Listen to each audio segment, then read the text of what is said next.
Yeah, Mike, obviously lethargic start, but then you come back, storm back there with the run. Are you, how do you leave? What kind of taste do you have after that game? I mean, are you disappointed with putting yourselves in that situation or more pleased with the fight that you guys showed?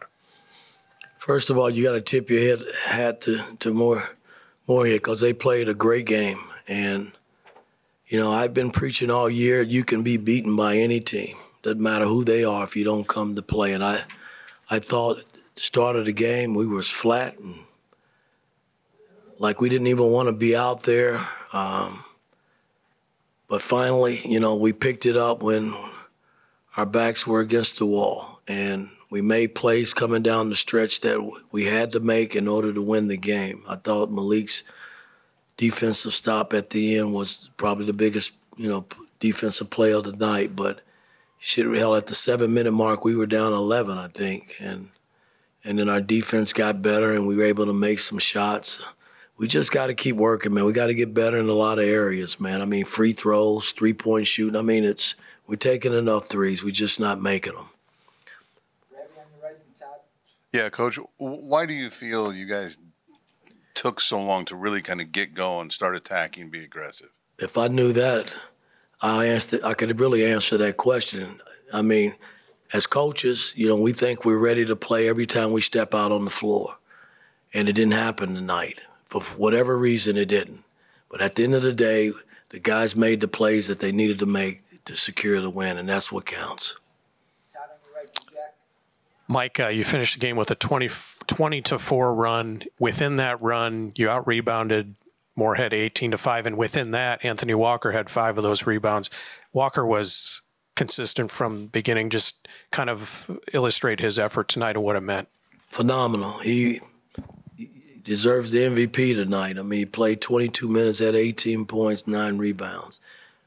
By far his best game since he's been wearing an Indiana uniform, and we needed every bit of it to win this game tonight. So, he gets the game ball based on what he did tonight. But, again, I'm not taking anything away from Morehead. They played a great game, and I'm just pleased that we didn't quit. Could easily thrown in the towel and said, hey, we'll get ready for the next game, but we didn't do that. We kept fighting and was able to get the win.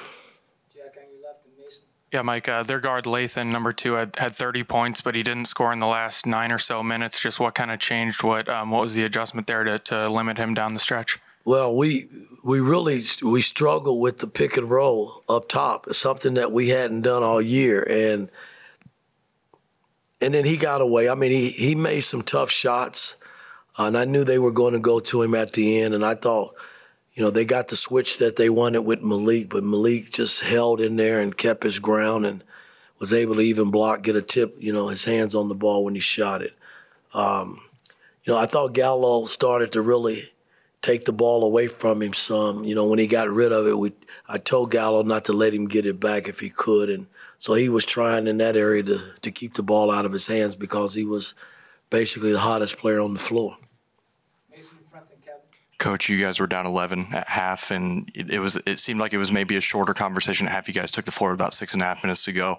What was that halftime conversation like in the locker room? Well, again, it wasn't real pretty. I mean, not based on how we were playing. I mean, we were awful, and you got to give them credit because they competed the first half, and our fans don't come out to see stuff like that. I was very disappointed, and we got it going, late. And like I said, in that 7-minute mark, that's when we really dug in and did what we needed to do. Coach, with sort of Big Ten sort of approaching this season, I guess right now after today, what is your biggest point of emphasis to your team moving forward?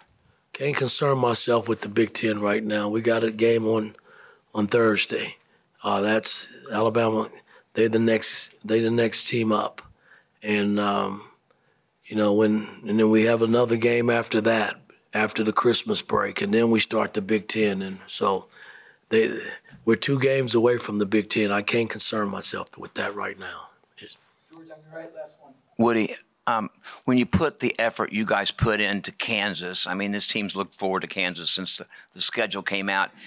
Does it often, the next game, is that the game you guys really got to worry about when you play, and it seemed like they came out, they were slow coming out for most of the game. It's a great question, Joe. I mean, my thing is, it should never be that way. When you play in this game of basketball, and especially when you playing here at home, you should never have highs and lows like that. And, the Kansas game was a great game. I thought we did a lot of good things in that game, but we just fell short. That doesn't mean you come back the next game and lay an egg to start the game. That's unacceptable. And that's on me, man. I mean, I was very disappointed in how we played the first half. That should never be.